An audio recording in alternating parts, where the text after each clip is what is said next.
আসসালামু আলাইকুম সুপ্রিয় দর্শক, সবুজ বাংলা ইউটিউব চ্যানেলে আপনাদের সুস্বাগতম। আজকে আমি আপনাদের মাঝে হাজির হয়েছি পেঁপে চাষ নিয়ে। জমি তৈরি থেকে চারা রোপণ পর্যন্ত A to Z তথ্য পেয়ে যাবেন আজকের এই ভিডিওতে। তো ভিডিওটি কোনো রকম স্কিপ না করে শেষ পর্যন্ত দেখতে থাকুন, অনেক উপকারে আসবে। পেঁপে চাষের জন্য সর্বপ্রথম যে ধাপটি অবলম্বন করতে হবে সেটি হচ্ছে জমি নির্বাচন। পেঁপে চাষের জন্য অবশ্যই উঁচু বেলে দোআঁশ মাটির জমি নির্বাচন করতে হবে, যেখানে আকাশের বৃষ্টি জমাট বেঁধে না দাঁড়ায়, পানি নিষ্কাশনের ব্যবস্থা আছে এমন জমি নির্বাচন করতে হবে। জমির মাটি 3-4টি চাষ দিয়ে ভালোভাবে ঝুরঝুরে করে নিতে হবে।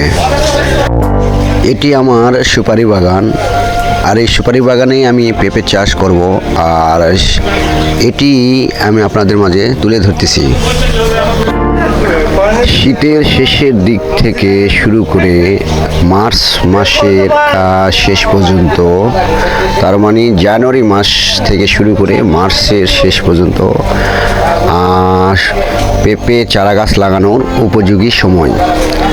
এই সময় পেঁপে চারা গাছ লাগালে গাছের গ্রোথ ভালো হয়, গাছ অতি দ্রুত গতিতে বাড়ে এবং গাছে অতি তাড়াতাড়ি ফুল ফল চলে আসে। তাই আপনারা শীতের শেষের দিক থেকে শুরু করে বর্ষার শুরুর আগ মুহূর্ত পর্যন্ত আপনারা পেঁপে চারা গাছ রোপণ করবেন। এভাবে চতুর্দিক 1 ফিট দূরত্বে গোলাকার করে গর্ত কাটতে হবে এবং গভীরতার দিক দিয়েও 1 ফিটের মতো হতে হবে।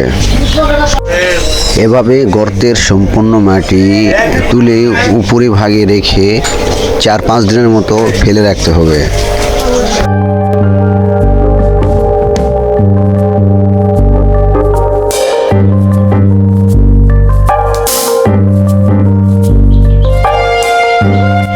এক গর্ত থেকে আরেক গর্তের দূরত্ব হবে 2 মিটার।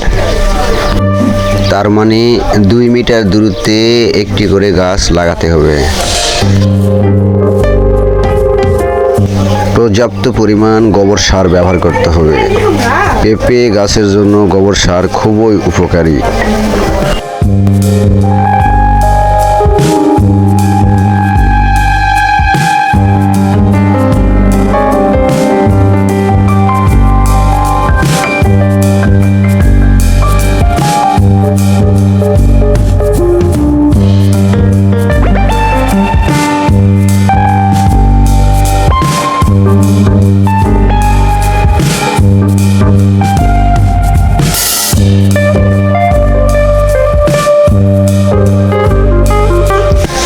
গোবর সারগুলো প্রত্যেকটি গর্তে এভাবে সমানভাবে দিতে হবে।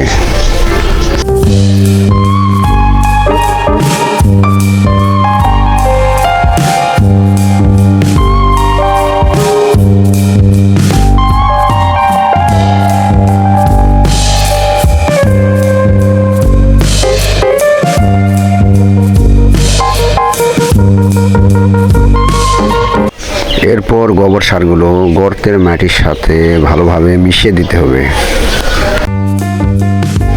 এভাবে গোবর মিশ্রিত মাটি 1 সপ্তাহ ফেলে রাখতে হবে।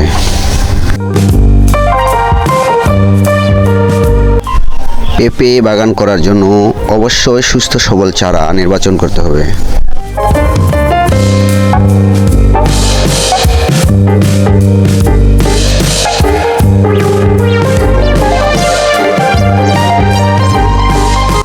ভিডিওতে যে চারা গাছগুলো দেখতেছেন এইগুলো আমি নিজে তৈরি করেছিলাম পেঁপের বীজ থেকে। আমার আগের ভিডিওতে আপনাদের দেখানো আছে পেঁপের বীজ থেকে কীভাবে চারা তৈরি করতে হয়। যদি আপনারা না দেখে থাকেন তাহলে আমার আগের ভিডিওটি অবশ্যই দেখে নেবেন। এই চারা গাছগুলো হচ্ছে টপ লেডি এবং ইস্পাহানি কুইন জাতের পেঁপে চারা গাছ। এইগুলো চারা গাছের বয়স হচ্ছে 50 দিনের মতো। এইগুলো এখন রোপণের উপযোগী হয়ে গেছে। এগুলো আমি আমার বাগানে আপনাদের রোপণ করে দেখাবো। 7 দিন পর আবার ফিরে আসলাম। মাটিগুলো পেঁপে চারা গাছ লাগানোর উপযোগী হয়ে গেছে। এভাবে গর্তের মাঝ বরাবর থেকে একটু মাটি সরিয়ে নিতে হবে।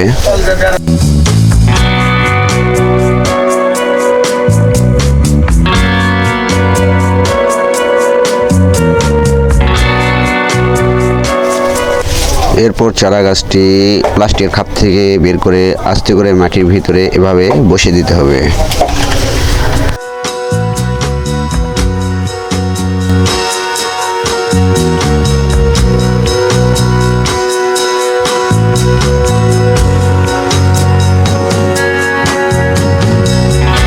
এরপর চতুর্পাশে ঝুরঝুরা মাটি দিয়ে চারা গাছের গোড়া ভালোভাবে ঢেকে দিতে হবে।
এরপর একটি পাত্রে সাদা পানি নিতে হবে।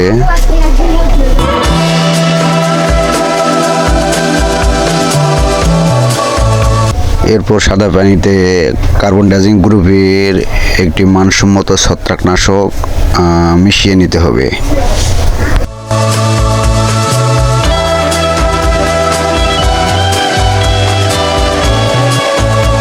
প্রতি 4 গাছের জন্য 1 গ্রাম পরিমাণ ছত্রাকনাশক পানিতে ভালোভাবে মিশিয়ে নিতে হবে।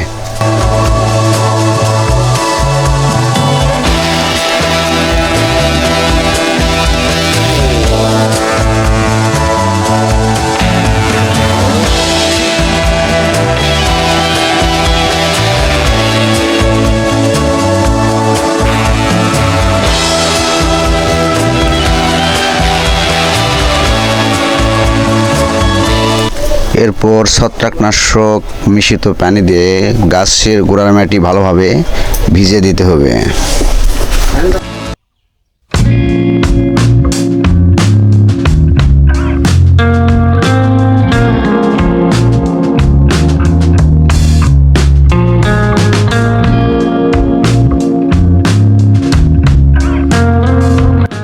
এরপর চারার গোড়ার মাটি শুকিয়ে গেলে সপ্তাহে 2 দিন পানি সেচ দিয়ে দিতে হবে।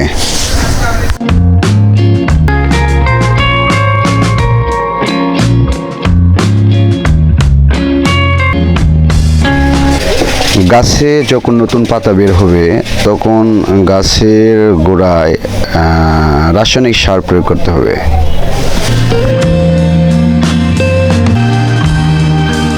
তো গাছে আমি কি রাসায়নিক সার প্রয়োগ করব এটি আপনাদের আমার পরের ভিডিওতে দেখাবো।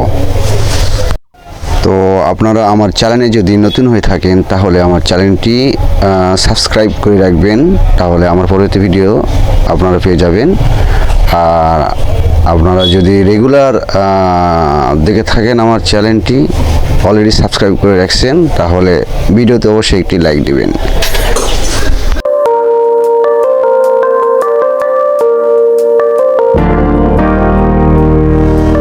আজকে এই পর্যন্তই।